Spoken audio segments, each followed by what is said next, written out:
Welcome to Legends, a series that delves into the lore within Horizon Forbidden West. In this exploration, we shed light on a conflict fought between humans and machines that would predate the Pharaoh Plague, an Operation Enduring Victory, by nearly 30 years. The first military conflict to be fought on US soil since the American Civil War, known as the Hot Zone Crisis. During the 2030s, the world would face the greatest climate crisis it had ever known, the die-off. Rising sea levels would see millions dead, global refugee crises, and food shortages across the world. Island nations completely submerged or battered by weather systems more severe than any in recorded history. Landlocked areas fared a little better, as more arid regions of the globe, such as the American Southwest, became nearly uninhabitable due to spiking temperatures. The most heavily affected area in the United States would include counties outside of Los Angeles, California, Phoenix, Arizona, and Las Vegas, Nevada. Altogether, a region that would be dubbed the Hot Zone. In 2036, legislation passed by the US government would spark a chain reaction, pitting nation against citizen and corporate superpowers against one another. Executive Order 2036-30073H, passed by Congress, granted emergency powers to mandate evacuations of those residing in the tri-state hot zone.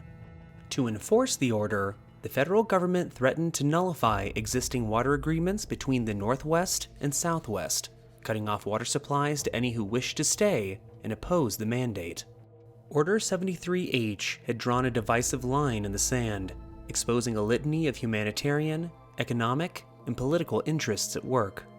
For those in favor of the executive order, it was a means to preserve essential resources and safely relocate a population in an increasingly uninhabitable area of the country to start new lives elsewhere. On the other side of the coin was opposition to an overreaching federal government, a ploy to use eminent domain to seize valuable mining claims of rare earth materials, all at the expense of those displaced, forced into camps nicknamed 73 Hell. When those in the hot zone refused to leave, the situation began to boil over. In order for those in the hot zone to remain, mogul Roberto Medina dedicated the profits of his mining corporation, Rare Earth, towards habitation efforts, helping as many Southwesterners as possible to stay on their lands. A mining corporation whose claims were at risk if the government's mandate succeeded. In response, the federal government began by making good on its promise, cutting off water supplies to the region. Hoping to break the conviction of the defiant, this would only prove to galvanize the resolve. As a workaround to this problem, Medina's alliance would seek out and sign a multi-year agreement with the Mercer Water Cartel, shoring up continued access to the essential resource. With each move and countermove made, escalation was inevitable. Seeing this alliance would not go willingly, US Robot Command would deploy a fleet of battle drones supplied by the corporate Goliath, General Synthetics, an early foray into automated military technologies that would dominate the decades to come. The strategy was a non-lethal approach, targeting Medina-backed supply lines, strikes on water fleets as well as rare earth convoys that were the financial backbone to keep the resistance alive. This robotic incursion, however, would be met with fierce resistance. What Medina had built, Colonel Edward de la Hoya would defend. With ties to Roberto, the deeply charismatic commander of Joint Task Force 10 would take up arms against the Jensen fleet. Based near Tucson, Arizona, he and a number of subordinates, both in his unit and beyond, saw this overreach as unforgivable.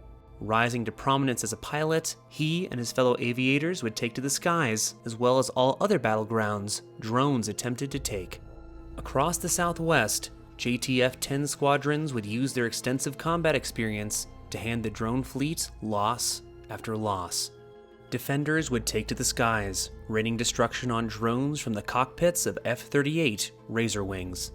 Combat aircraft designed for air superiority, strike missions, close air support, electronic warfare, and intel gathering. On land, artillery barrages from mountain cliffs, desert ambushes, and wingsuit drops into war zones overwhelmed the robotic adversaries. This conflict would also reach as far off as Colombia, as JTF forces defended key convoys essential to their cause.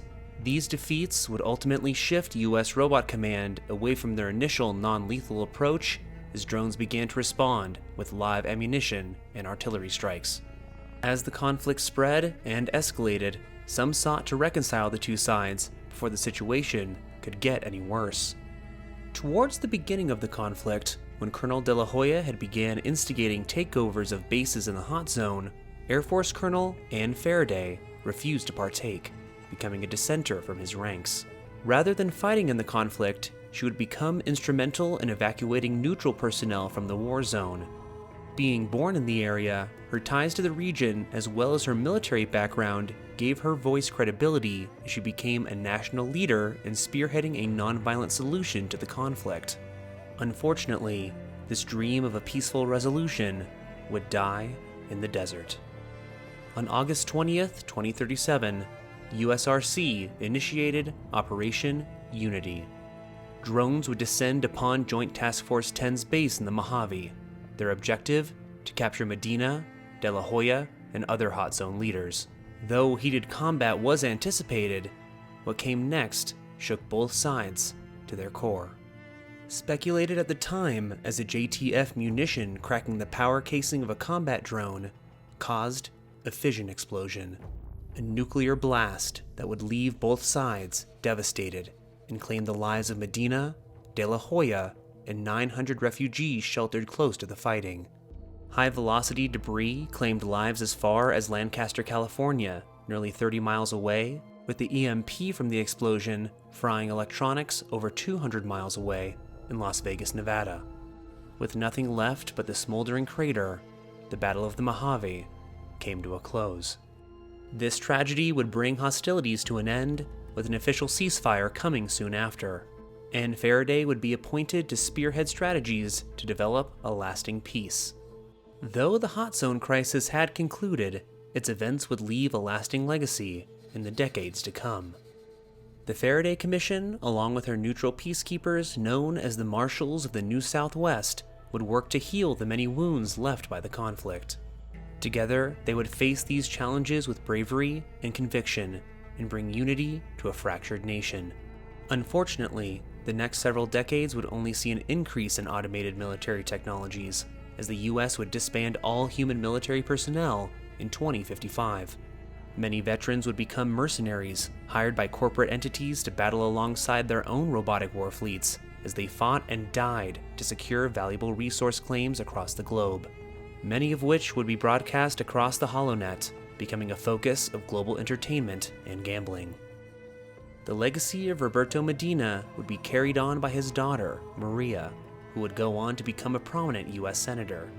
Later, the family name would even be brought to battle one last time against the machines, as the warship bearing the Medina name was one of the many that battled against the Pharaoh Plague as they made landfall on the western seaboard. As for Commander De La Hoya and Joint Task Force 10, their legacy and deeds would be immortalized within the Mojave Battlefield Memorial Museum.